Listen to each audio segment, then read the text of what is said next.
So you want me to talk about basically the difference between African yoga and what people call classical yoga or Indian yoga, European yoga? Yeah. Or Yeah, what distinguishes them in the origin? Historically, yeah. Okay, for instance, like African yoga, its true name is Smai Tawi. Okay, so when you're dealing with that aspect, you're talking about ancient Egypt. That's really what you're talking about. So the ancient Egyptians used the terminology Smai, meaning science of breath. That's basically what it means, science of breath. And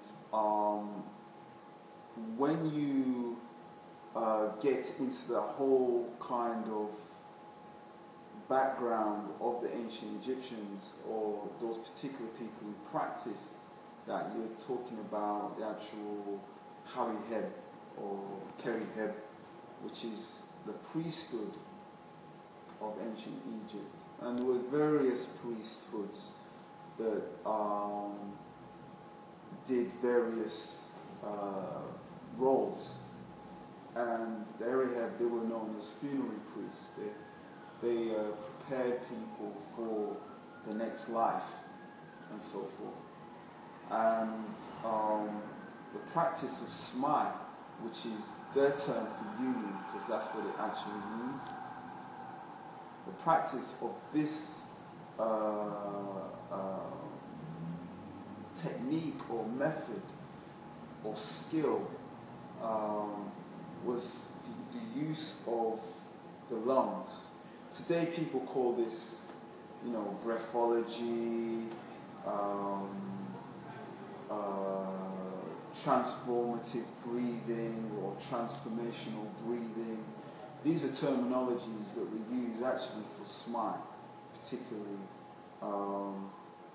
different techniques of breathing in order to transform a person, to transform their bodies, to transform them on a metaphysical level. And this is what they practice, this is what they taught. So you have what was called the Hariheb, who practiced Smai. And this was originally the yogic practice, the yogic system. First and foremost in ancient Africa was breath work. Postures, movements that are found on temple walls in ancient Egypt, like the temples in Luxor, various temples all going down the Nile into Aswan. These postures particularly were found on the temple walls.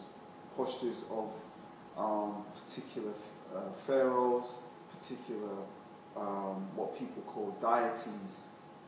But in ancient Egypt, they were not just known as deities, they were actually people. And these people were masters who represented certain principles. And the principles are representations of elements: earth, water, air, and fire, and ether. So they represented various things. For example, Shu. Shu would have been the master of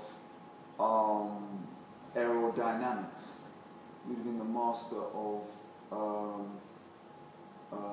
lightness, the master of dealing with the air.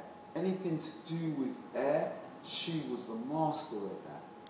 So today, you have things like, you have movies like called Avatar and The Last Airbender and things like that. Shu would have been a master of air, bending air and so forth. So anything to do with aerodynamics, he was the principal person to learn from. The principal, I suppose, what people call deity or ancestor to engage in so that you could master that particular element and deal with that element and engage with that element and allow that element to grow within you so that you could do certain things with your body, or you could heal yourself through the breath, through the air, and so on and so on. Now, going into like certain differences, there are very few differences in fact. There are actually more similarities than there are differences. But of course, most of the time people want to know what is the difference. First of all, location is the difference. You know, you have a practice that originated in Africa, and you have certain practices that came out of India. So practices that originated in Africa in terms of the yogic system are all along the Nile Valley, which is Egypt, Sudan, Ethiopia, Kenya, Uganda. So that gave birth to all the smile practices, yogic practices along the Nile Valley. So you have that. Then you have practices along the, is it the Ganges? Mm-hmm. The Ganges, which is also another river. Another, you know, there's strategic people who lived along the rivers tend to develop certain ways of living, certain practices, certain ways of farming, and so on and so on, which fed into their lifestyle. Also, people who live along, they say that people who live close to water tend to be more intelligent, tend to be more calmer, tend to be more agreeable than people who don't. So generally they would have developed a form of yogic philosophy, yogic practices, communion with the earth, communion with the elements, and so on and so on. There's a story that goes that in ancient Egypt, it's not a story actually, this is a reality in essence. The story that goes is that during the invasions of ancient Egypt and during wars, many of the priesthood had actually fled. They had left Egypt and they were going to colonies. They were hiding out in certain colonies, and one of them being India. Yes, India was a colony of ancient Egypt. Ancient Egypt, or one of the names is Tamaray, Kemet. It went through Mitzrayim, Misra, also Kush, which is further down into Ethiopia. And all that area was really known as ancient Egypt. So Ethiopia was included in that. Before there was an Egypt, there was an Ethiopia. And Ethiopia was known as Kush.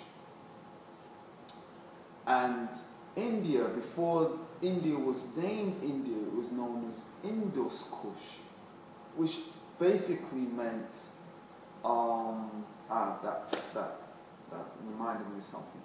But it basically meant that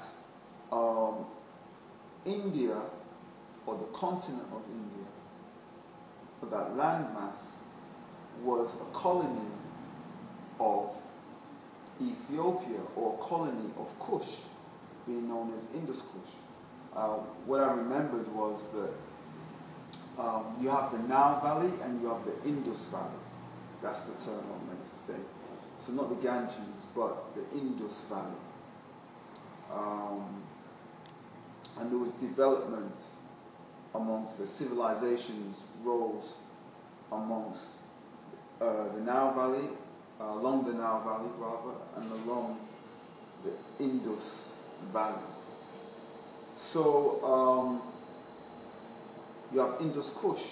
So these priesthood, they fled to Indus Kush and they developed their practices.